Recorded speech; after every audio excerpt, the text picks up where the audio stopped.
Thanks, Eric, and thanks to all of you guys for sticking with us for the afternoon. I know it's been a long day.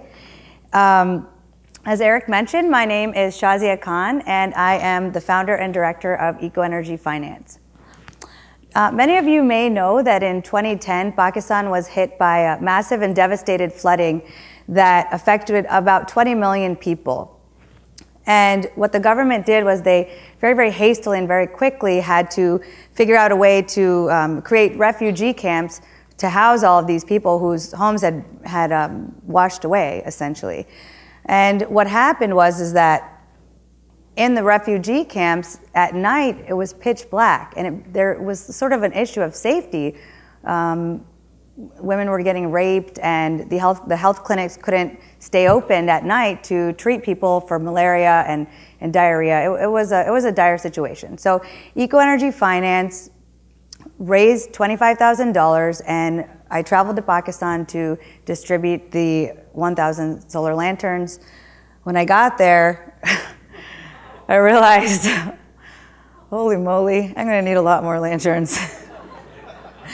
So the fact of the matter is that it's very exhausting as a nonprofit to raise money and then give away these lanterns, and raise money and then give away these lanterns. So I realized right then and there that I may have a bigger problem on my hand, and I might have to come up with a more sustainable solution.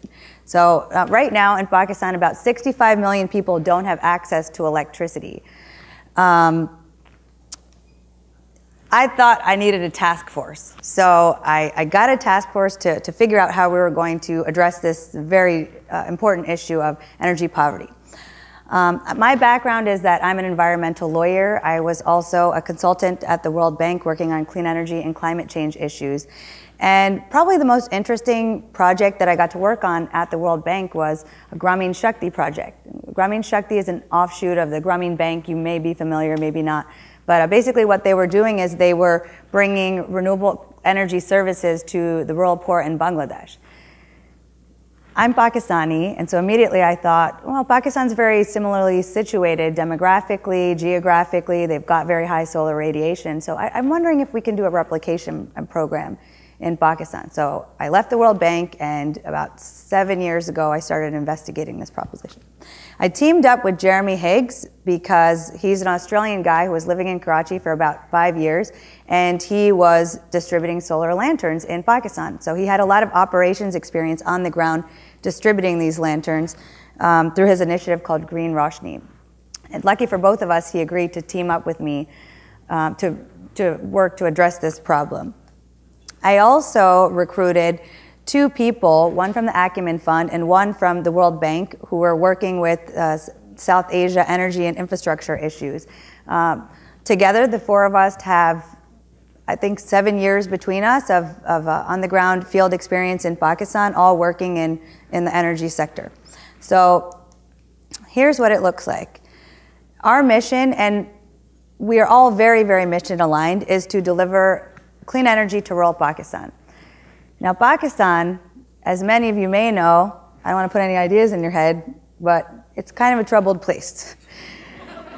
I don't want to put any ideas in your heads, but that's what I've heard. In any case, it seems to be characterized by extreme poverty, joblessness, and a rapidly growing population. One of the keys to deconstructing and beginning to address poverty alleviation is to figure out what we can change. Arguably, one of the most important things that needs to happen is that these people need access to clean energy to sort of begin to raise their standard of living. So this is our mission, to deliver clean energy to Pakistan. And the photo I showed you of that very densely populated place, that was actually a rural area, not an urban area. And this is what it looks like at night. So it's kind of scary to think that there's so many people and it's pitch black at night. You would want to be able to see. Here's what the situation is.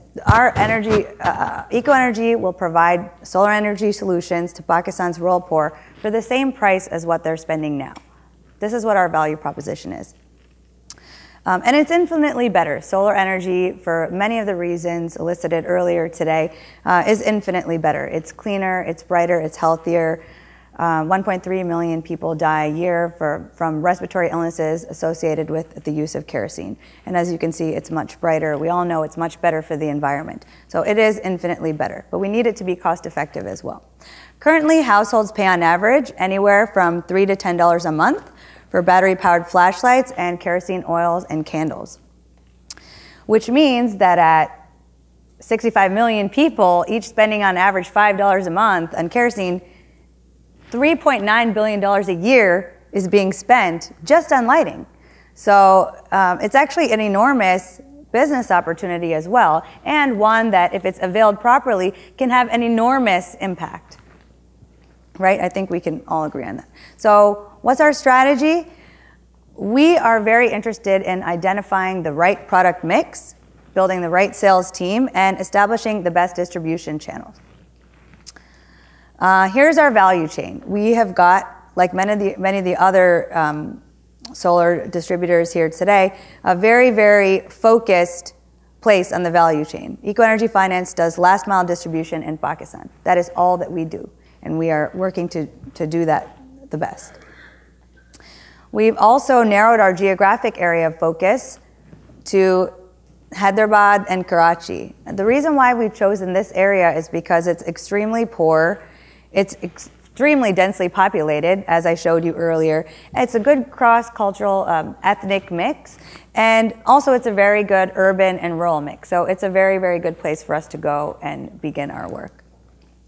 We're currently testing several different product solutions from high to low end. We've got a $12 solution, a $20 solution, and a $48 solution. And from our preliminary findings, we are learning that people right now, at least, seem to prefer the higher end product because it comes with a cell phone charger. So we don't exactly know why that is yet. Our guess is that it's because it has a cell phone charger and it makes things much more convenient because you don't need to travel and pay for the cost of charging your phone.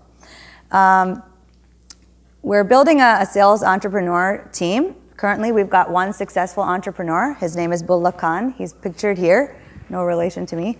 He is highly trained. We are going to make sure that our entrepreneurs are highly incentivized by giving them a 10% commission. It's critically important that they are bilingual. They need to be able to speak Urdu and Sindhi fluently because Sindhi is the local language, Urdu is the national language. And they also need to be from the community. They need to be local, they need to have cultural familiarity. This is incredibly important in getting the trust of people from these villages and townships. Here is the unit economic breakdown for Bob Finocchio and the rest of you. It's in very simple terms. Our price is $48. The cost of goods is $25. The procurement costs are $4. And so the sales entrepreneur is able to make $5, and EcoEnergy Finance is still able to retain a good margin of $14. Now, we're assuming that our entrepreneur will be able to sell about 250 lanterns a quarter, which is pretty reasonable. This is his full-time job. It's about 50 lanterns a month. It's really not so unreasonable. So this is one of our assumptions.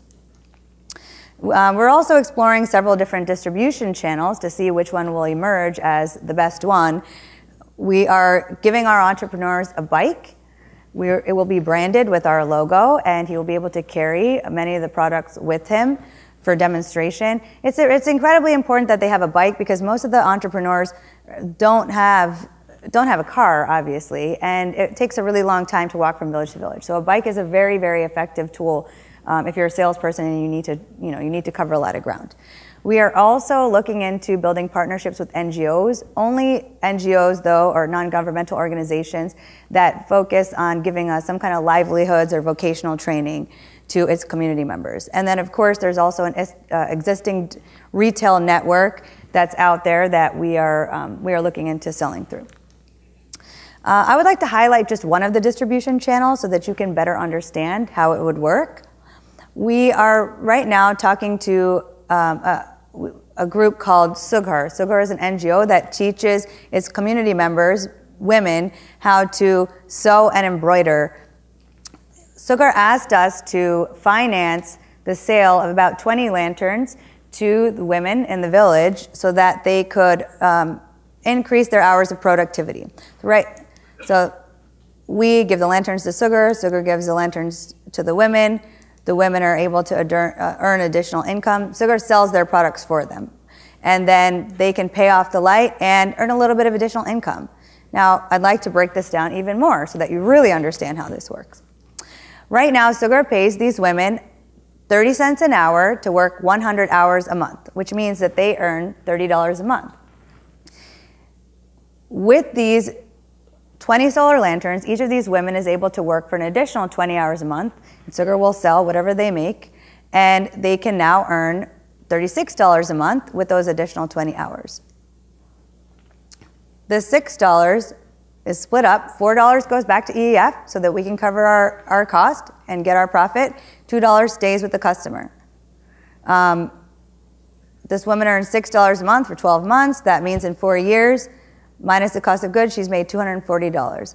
Now, this might not sound like a lot, but actually she's made her money back on the lantern, and this is just the beginning. This is just what Sugar's guaranteeing that she's going to make for working 1 more hour a day.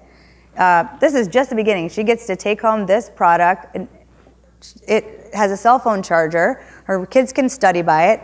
She and her husband can charge their cell phones, and she's come away with a skill, right, through Sugar. She now knows how to sew and do embroidery, which she can go on to sell, and she doesn't have to work for just 1 more hour. She can work for 5 more hours if she wants to, and she can really produce a lot more. It's a win-win situation. Eco Energy Finance makes a profit. The women of Sugar earn additional income.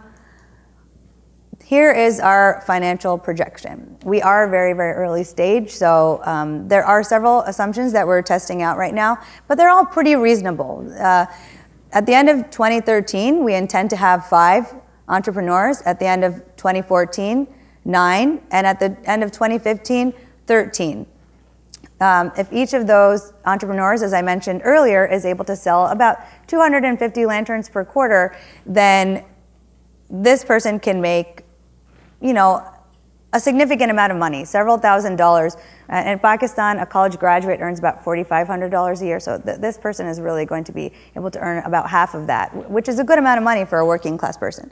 So this person is incentivized. Now, if we can have a cash infusion of $50,000, we will be cash flow positive by 2015. And so that is the key for us. In that vein, we are seeking $50,000 in seed funding to determine the best way to access this market.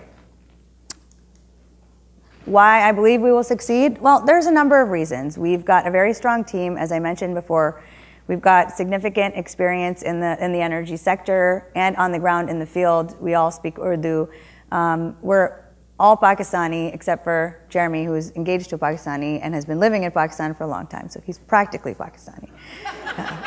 And in addition to that, Jeremy and I both have specific experience distributing solar lanterns in Pakistan, which is a big deal because it's kind of a process, right? You have to figure out how to navigate customs and get them shipped here and then get them to the people who need them. It's not easy, although it is easy. It's very doable. I can do it.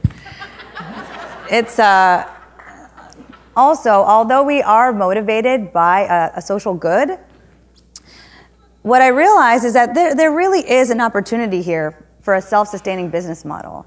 I don't want to be in the business of fundraising exclusively. I want to be in the business of bringing this product to people that need it. So we are a nonprofit, but unlike private sellers, we're not limited to maximizing profit. So all the profits that we make can get reinvested into operations. And for me, that's something amazing. I would really like to build something that is long-lasting and I can really use to impact as many people as possible. So in closing, there is an untapped market of about $3.9 billion. Eco Energy, as to the best of my knowledge, is the only one operating in this sphere with this sort of a model, and we've got the potential to impact 65 million people. So I would really like to thank you for your time and invite you to join me on this journey of delivering clean energy to Pakistan.